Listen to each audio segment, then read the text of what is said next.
I am Reverend Irene Smith, and I'd like to welcome you to Generationally Speaking.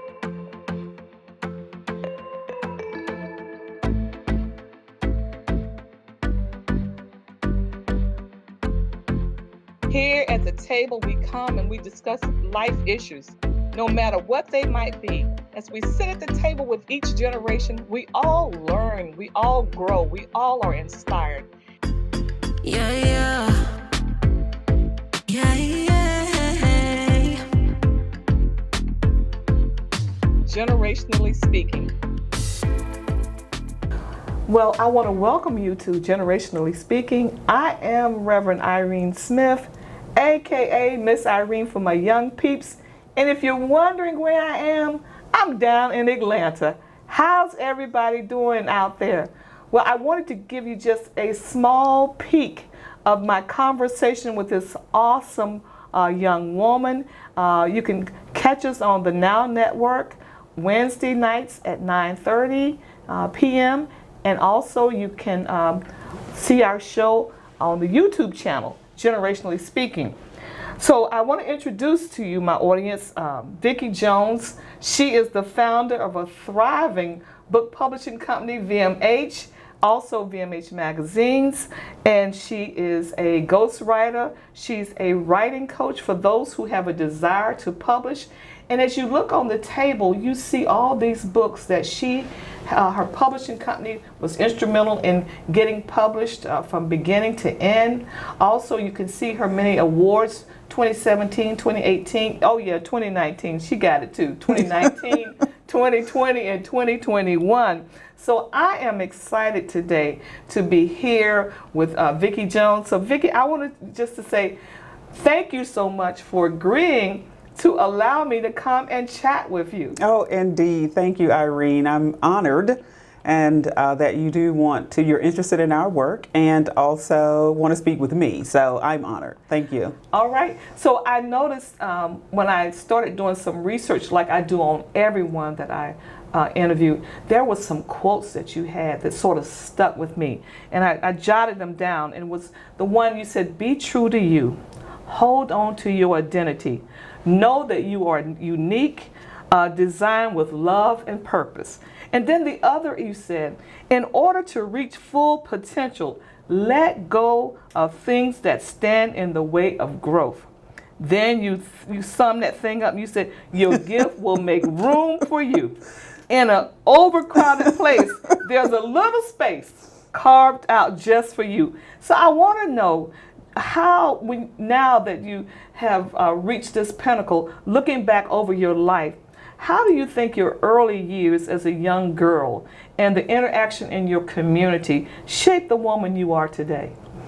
Thank you for that question, which is a really good question. And truly, the quotes that you shared there are some of the foundation, that I live by and continue to share with other people. In terms of my younger years and what shaped me into the person, the woman that I am today, the principles that I try to live by, I have to say the number one person that shaped me was my mother. Okay. And beautiful person. She's not with us, but beautiful person. She gave me the foundation, my siblings and I, that I have. And one of the things, actually there are two. One was the spiritual component. The other was the work ethics. And so those two combined have helped shape me. And she was the number one example of both for me. So growing up as a girl, I saw how she worked, how she brought us from one level in life to another level in life solely on her own, independently. And also in terms of the community outside of my mom, we had a very loving environment, within, again, the spiritual side. Some people may say religious or whatnot, but either way, still our community there was pretty close-knit. And we had fun and games, and we loved people. And then when it comes to, different backgrounds and different races, we all intermingle. And so that also helped shape me to be open to people, and I love people. Right. So I noticed that when I read and researched about your roadmap, your journey, the central theme that I heard was learning to listen and hear the voice of God. And I know there are people out there saying, look, Vikki, how do you know it was God talking to you and just not indigestion?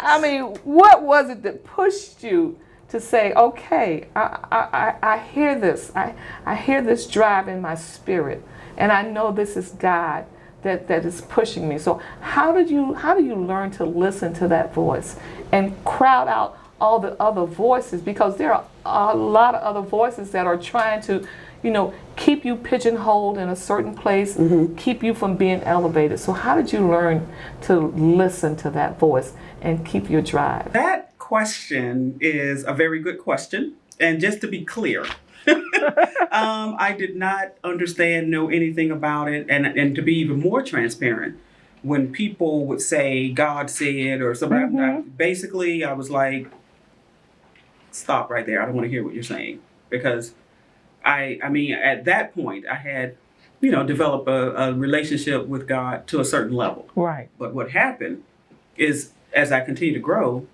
other levels came into play. And so listening to God and understanding He's communicating with me somehow, I didn't know anything about that at all. And then it came a point where, I started feeling these strong senses of urges to do certain things. Clueless, And this, I think what happened is, when it was at times, my life shifted into other areas. And so, from writing a book to going into publishing to this to that and so forth and so on. And so I would have these strong urges, and I had to, not understanding totally why I was doing them. Later on, I would get, oh, wow, so that's why, and that's what's happening. And then it came a point where, my thought process would overpower, some of what I thought I should be doing, and it would be like, no, you need to do this. And so it eventually grew to a point where I understood, wait, does God really talk to people? What? Wait, I'm sorry. What just happened? Is this real? wait a minute. And so I went through this whole mental, what is going on? But it was really, and as I would do, and let me test this and see if this is this me or is this you? For real in terms of my thought process. And when I would go forward with whatever that, and also along with it, let me just share this with you, that the listening part and understanding that he was communicating with me also meant that I had to have another level of trust, another level of faith to even go into testing, to seeing if this is this me or is this you?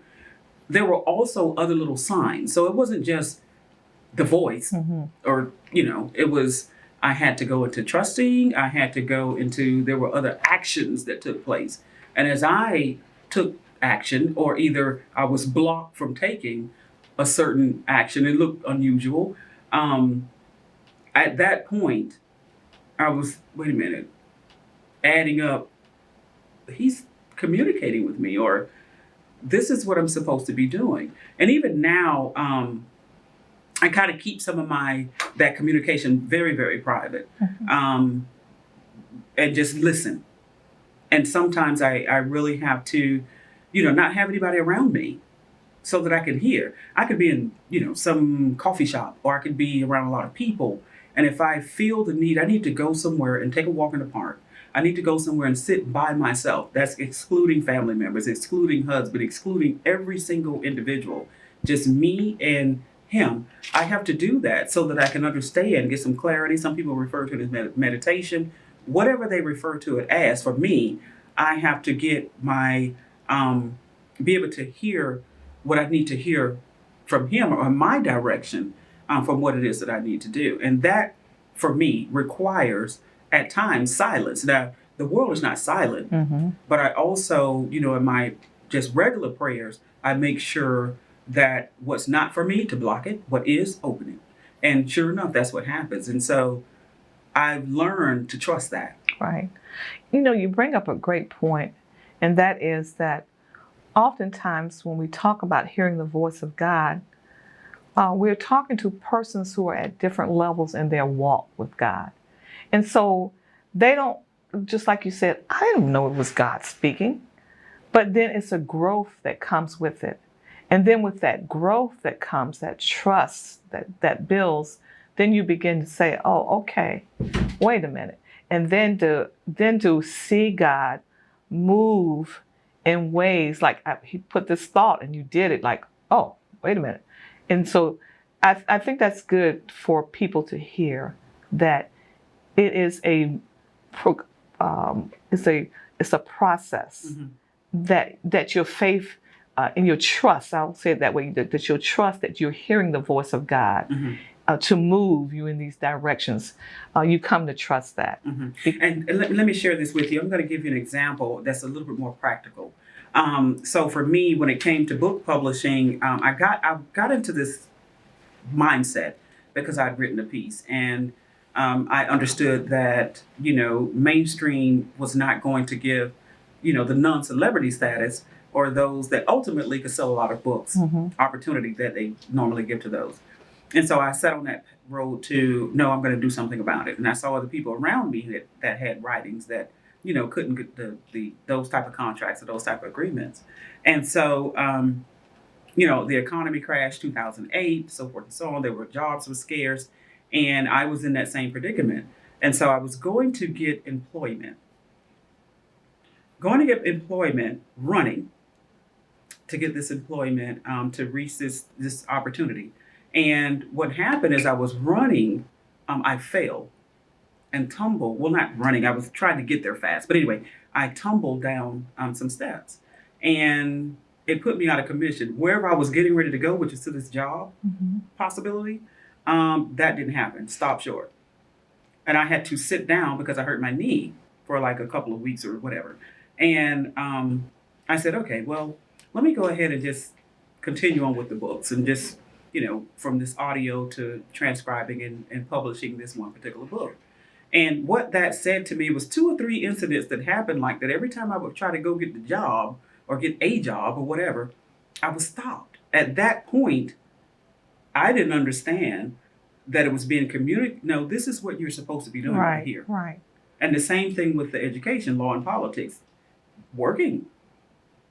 We have not enough, contracts there, and I had to leave that. And so it still brought me right back to the books. And so for me, that's communication. No, you're trying to go in this other direction. That is not the direction for you. This is the direction for you. Right. And oftentimes life does take us down many different roads. And your road was to write. And so you write these books like, I only think about, I am in the process, but here you are, you write these books. But then it's the next step. So I know that because we've been in the COVID, that lots of people are probably writing, all kinds of books, cookbooks, self-help books, novels of all kinds, mystery, just everything that you can imagine. So you write these books, but then what do you do next? Because now you've written books, and now you got to go and try to get somebody to publish them. So you get these. You sort of alluded to, going to these large publishing companies, but I'm gonna let you tell that story. Right. Okay. And so what happens with publishing, and that is why I do have this. What I understand is if there is something that I feel that is vital for other people and that it can help other people, which is the piece that I'd written in 2005, back in that time, I knew that it would be a great work for folks, but I have to get it out. And so when I wrote to ultimately, submit a book proposal is what it is, for the purpose of publishing, there was the no, slight interest, no, slight interest, and time is passing.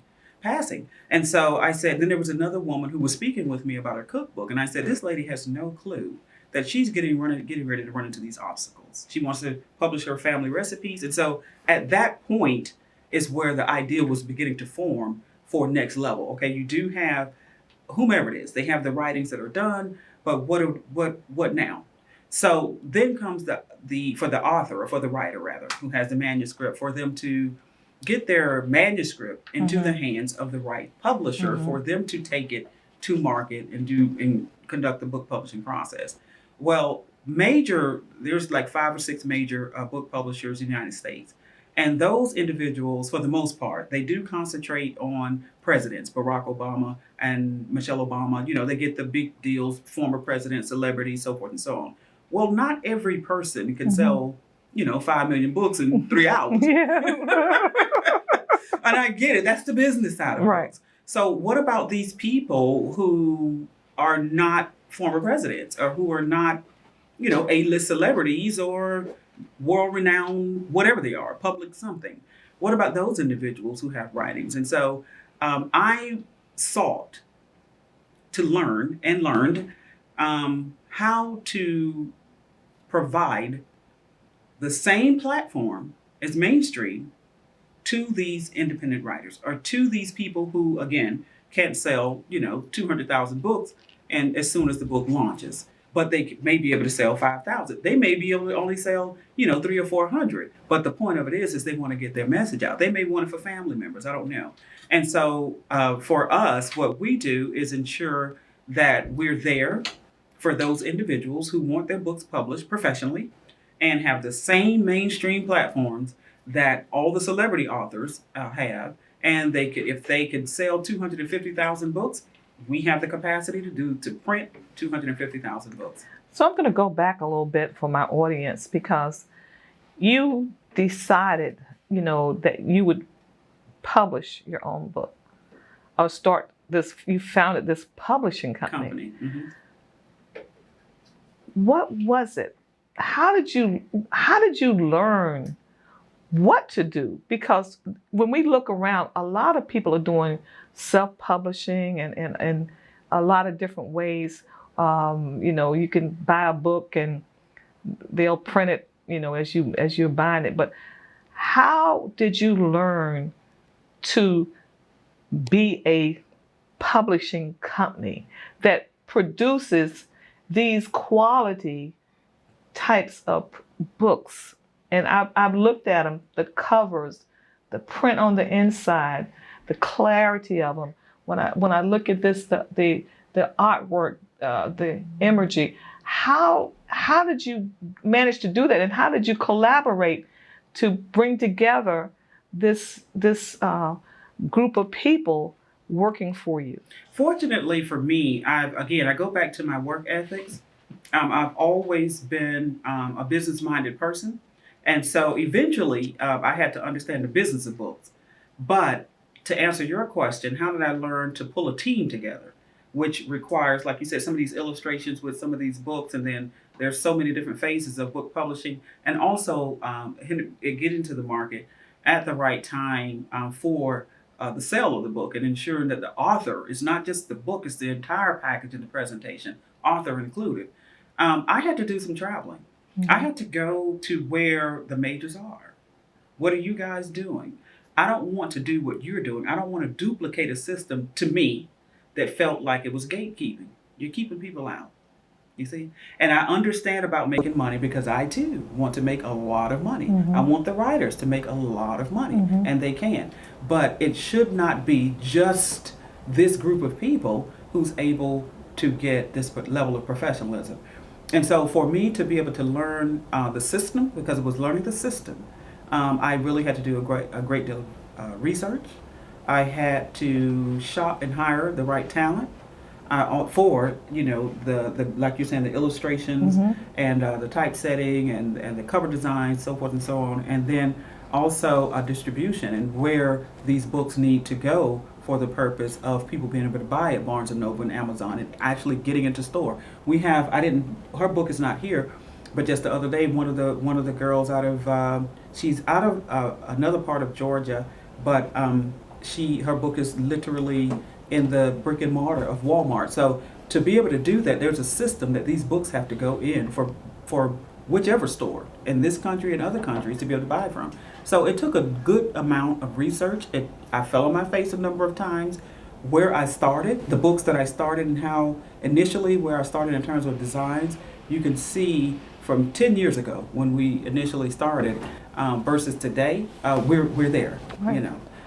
So you talked about, you fell on your face a couple times, and so I think about tenacity when I think about you, that persistence.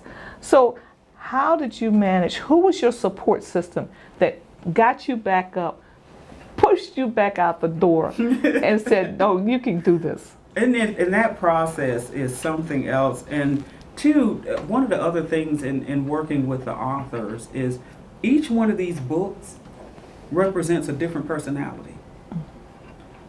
This piece, the technical side of it, in our sleep, all day, every day. But you also have to be you have to love the people and be able to communicate with the people.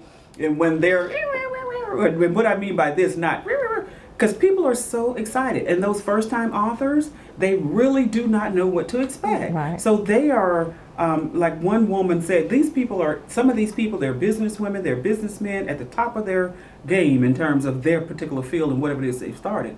But then they come over to publish their business book and say, I don't know anything about it, I have to trust you. And so they're walking in the dark blind. That part of it, in terms of the personalities, and then they may or may not have trust issues. They may see these other books that are out there that people have clicked and upload, and I don't want my book looking like that, and because they don't know. Right. That part, I think, is the part where I really have to at times step in and just kind of soothe. So that piece is the most interesting part of it. But in terms of the falling down and the encouragement and getting back up and all that process requires a passion. Mm-hmm. You really have to. I care about each one of these individuals that we've worked with, and it's been a lot of hundreds of them. This is just a few.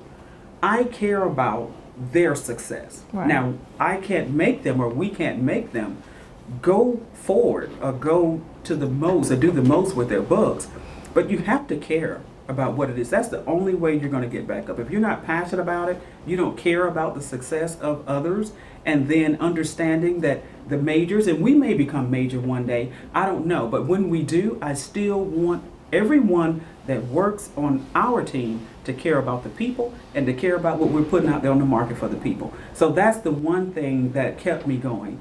The other thing in terms of the people around me, my sister, she just will not. She's like, Vikki, you have to keep going. You have this and this. And my husband, he's like, I think his thing has been whenever, because there are people out there that try you now. They'll try to get over and they'll try to come with, I have a literary agent and I this and that. And it's something else. That discernment has to kick in. And that's when I have to know, you are trying to get over. We are not going to dumb down. And it does take finances. Anything that, if you don't believe in what you're doing, I understand, I just don't have any money, I want to do this. So we do have an option for that. But if you want this, there are people that we pay. I hire folks. We have to pay these people. So if you're not believing in what it is that you're doing and you want us to do it at no cost, or you want us to just carry you, we're not the company for you. Right. It's just that. And so at those times is when my husband, at times when he can see my frustration, and then those are people that are takers and people that may try to use or whatnot, because that's what it is. People that stalk from social media when they're trying to see, let me see if I can get to Vikki, if she can this and that. Mm-hmm. It's at those times where he comes in with his muscle for me to get back up. He makes sure that I get basically the value. Don't let anyone devalue you. Mm-hmm. Don't let them do it. That's good. And so between my sister, no, Vikki, you built this, you have to get, and my husband, don't let them devalue you. Those two things, whenever I've, kind of gotten down a little bit because of, again, some of the people who I've had to say no to. No, right. There's a million companies out there, so we also have to, when those manuscripts come in, not just the writings, I have to be able to feel the vibe. Mm-hmm. Because this does not happen in one day. Mm-hmm. This requires, let me look at this person. Let me see how I can present also the author, not just the writing. Again, we want the greatest success for the book, for the author, and for them to enjoy the process. some people, the personalities may not align, even if your content is wonderful. Those and some of the majors, Mary Higgins Clark, I don't know, Right. James Patterson, so forth and Right. so on, they have relationships with those publishers. Exactly. Exactly. We have relationships with these authors. Right. And like with any relationship, you have to ensure, whether it's business, friends, or family, that it's a good alignment. That's one of the things that's important Right. for us. Especially when I'm looking at this collection, this small collection of books that we have on the table, and I see one, God's First Pick, and then I see this one, Outcomes of Civilization in Africa, and then this one, Forevermore.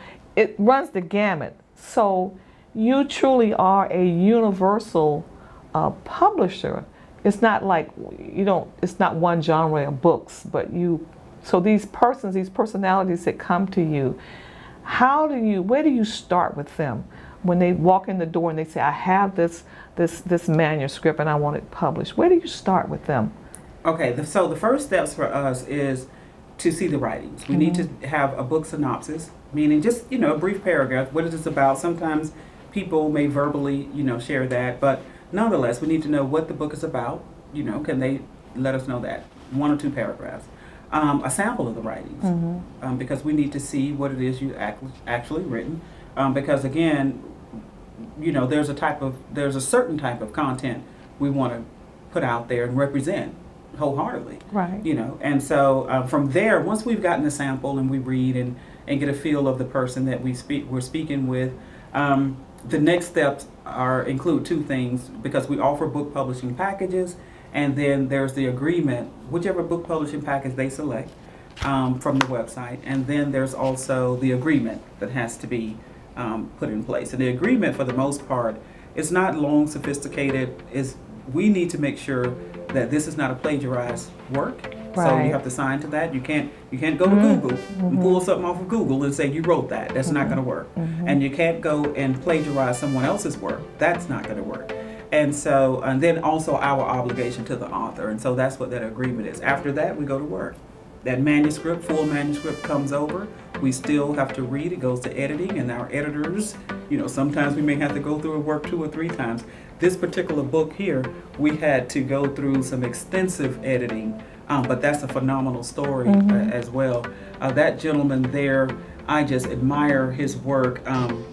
His name is Patrick Olobo, a Ugandan story. He's in America, but swinging this tennis racket. Wow. Little boy, and no shoes, extreme poverty, but he rose to become a pro in his country. Wow. And that landed him in America. And I think he's in North Carolina now. So, but that story is a phenomenal story. I think he has some media interest in it too. But nonetheless, so the process includes the editing, and we take it on through there. And finally, it's when we set a date. Either we put the book on pre-order, where folks can go ahead and begin to buy it once we get that cover solidified and it's to the place where we all feel that it's marketable, because we are not going to put anything out there that's eye-catching.